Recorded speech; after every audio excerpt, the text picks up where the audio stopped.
Welcome to this explainer. I'm so glad you're here today. We are about to go on a deep dive into the real, unfiltered truth about digital storage in 2026.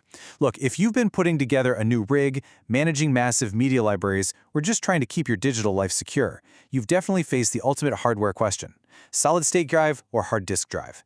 Well, today, we are settling the score with hard data. We'll break down the performance, the hidden costs, and honestly, a massive planetary twist you probably haven't seen coming. So let's get right into it.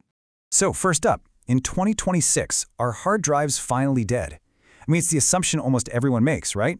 We see laptops dropping them left and right, phone storage relies entirely on flash memory, and we kind of just think the spinning disk is this relic of the past. But while everyone assumes solid-state drives have definitively won the war, the data actually says otherwise. In reality, hard drives are far from dead. They've just become highly specialized. And to understand why, we really have to look under the hood. Okay. Let's dive into this mechanical contrast. A traditional HDD is basically a super high-tech record player. You've got these magnetic platters spinning at thousands of RPMs and a mechanical read-write head that floats, get this, less than 5 nanometers above the surface. It's an absolute marvel of engineering, but yeah, it's fragile. Now contrast that with an SSD. SSDs use flash memory cells made of rugged silicon transistors. There is zero moving parts, none. It's completely silent, generates way less heat, and your data moves at the speed of electricity rather than waiting on a tiny mechanical arm. Now, how does that physical difference actually translate to your daily life? Well, the speed gap isn't just noticeable, it compounds over literally every task you do. Booting Windows on an HDD? You're waiting around 45 to 90 seconds. On a modern NVMe SSD, boom, you're at your desktop in under 10 seconds. But the real game changer here is large file transfers. Think about copying 30 gigabytes of 4K video. That takes an agonizing 4 to 10 minutes on a hard drive. On an NVMe SSD, try about 15 seconds. If you're scrubbing 4K timelines or loading massive game worlds, SSD speed is absolutely blinding. And it's not just about speed. It's about survival. Having zero moving parts means an SSD can survive drops and vibrations that would instantly shatter the delicate internal mechanics of an HDD. I mean, if that floating head crashes into the platter of a hard drive, your data's just gone. Poof. This physical reality is exactly why every laptop today ships with an SSD. It's also why portable external drives, like the incredibly light 46-gram DJR magnetic SSD, are basically the only sensible choice for travel.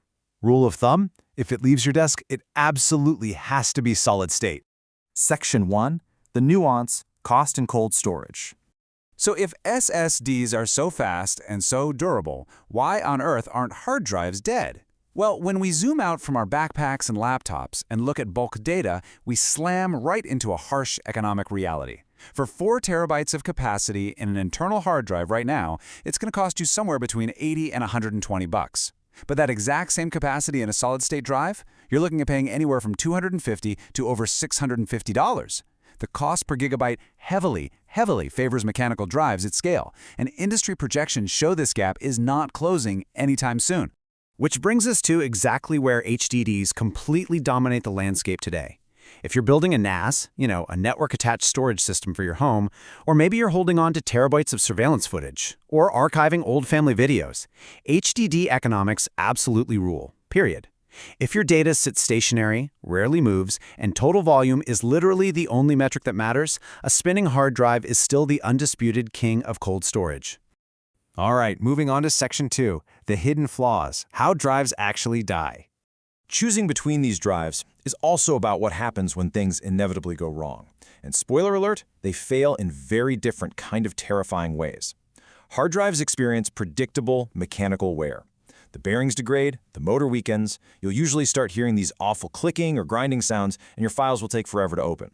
It's annoying, but they fail gradually and noisily. It's almost a sort of mechanical mercy because it gives you a warning to back up your data. SSDs, on the other hand, they are silent assassins. They fail through write cycle wear-outs or just sudden controller chip death. Literally, 1 minute it works flawlessly, and the next, it either suddenly locks into a read-only mode or completely vanishes from your computer without a single warning. But wait, there's an even more shocking fact about SSDs. Did you know that if left unpowered for several years, they can slowly lose data? It's true. Because SSDs store your data as microscopic electrical charges inside flash cells, if you load up an SSD with important files, toss it in a safe, and leave it completely unplugged for years, those cells physically leak their electrical charge. Over time, your data literally evaporates. Crazy, right? So, the crucial point here is, if you are using an SSD for long-term archival storage, you absolutely must take proactive steps. First, store the drive in a cool, dry place. Humidity and extreme heat will accelerate that data loss. Second, and this is key, you have to plug that SSD into your computer at least once a year. Giving it power allows the controller to basically refresh those flash memory cells, topping up the electrical charge and keeping your data perfectly secure. Which brings us to Section 3, the twist, the dirty carbon secret. Now, what's really interesting about this is that there is a massive, almost invisible planetary issue tied to our obsession with fast storage. We're shifting our focus from your wallet to the environment. And honestly, this flips our entire understanding of a device's carbon footprint. We usually think the environmental cost of our tech comes from the electricity we use to plug it in and run it, what we call the operational expenditure, or OPEX. But for laptops and mobile devices, the vast majority of the impact is CAPEX, the manufacturing phase. The absolute largest portion of a device's carbon footprint is generated before you even open the box. And when we break down that manufacturing footprint by component, the results are staggering. Look at this. A single, relatively tiny 512 gigabyte SSD accounts for 38% of the entire system's embodied carbon. Think about that for a second. That one single storage drive is responsible for more CO2 emissions during its creation than the motherboard, the RAM, and the graphics card combined. No way, right? Researchers actually call this the storage embodied factor. Across the industry, manufacturing just one single gigabyte of flash memory emits an average of 0.16 kilograms of CO2. When you multiply that by terabytes of storage, the environmental toll of fabricating those complex silicon wafers becomes incredibly steep. Now let's contrast that. Compare that number to traditional hard disk drives. Despite being these heavy, bulky blocks of metal, the average HDD only emits 0.02 kilograms of CO2 equivalent per gigabyte during manufacturing. And this brilliantly illustrates the reality. From a pure manufacturing standpoint, fabricating an SSD is roughly 8 times dirtier than building a mechanical hard drive of the exact same capacity. Let's put that into perspective and look at the true life cycle cost over a 10-year period, combining both the manufacturing carbon and the operational electricity usage. Okay, yes, SSDs use less power while they're actually running on your desk. But that slight energy saving is completely eclipsed by the massive manufacturing toll. Over a decade, running a 1 terabyte SSD cost the planet about 369 kilograms of CO2. A 1 terabyte HD, only 41 kilograms. The mechanical drive is just vastly better for the environment over the long haul. So why is flash memory so carbon intensive? Well, it's kind of this technological paradox. As we innovate to make flash memories smaller, faster, and denser, scaling down transistors to pack more onto a tiny chip, the fabrication process itself requires significantly more steps, intense precision, and a lot more energy. And because most semiconductor fabrication plants are located in regions that heavily rely on coal and natural gas, scaling down our technology actively drives up our carbon emissions. Section 4. The 2026 Blueprint. What to actually buy. Let's move to and see how this builds into something practical. How do we synthesize these speeds, the failure modes, and these planetary costs into actionable advice? Well, it all comes down to a really clear decision tree. If the device goes in your bag, runs your operating system, or is actively editing your 4K video, you must buy an SSD. The durability and speed are just non-negotiable for active use. However, if the drive sits stationary on a desk or in a server rack, holding terabytes of old video files, backups, or cold archives, you buy an HDD. It is vastly cheaper, and as we just saw, it's exponentially kinder to the planet.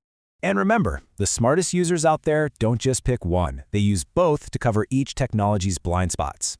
This brings us right to the golden 3-2-1 rule of data backup. You need 3 total copies of your data on 2 different media types with 1 stored offsite. By keeping your active workflow on a blazing fast SSD and backing it up to a massive desktop HDD, you protect yourself against both the sudden electronic death of flash memory and the gradual mechanical failure of spinning platters. So, as we optimize our digital lives, are we truly balancing our demand for blazing speed with our planetary impact? Because faster isn't always the smart choice for every single file we own. By understanding the real differences between SSDs and HDDs, we can choose the right tool for our workflow, the right protection for our data, and honestly, the right path forward for our planet. Thank you so much for joining me on this explainer. Now seriously, go back up your data.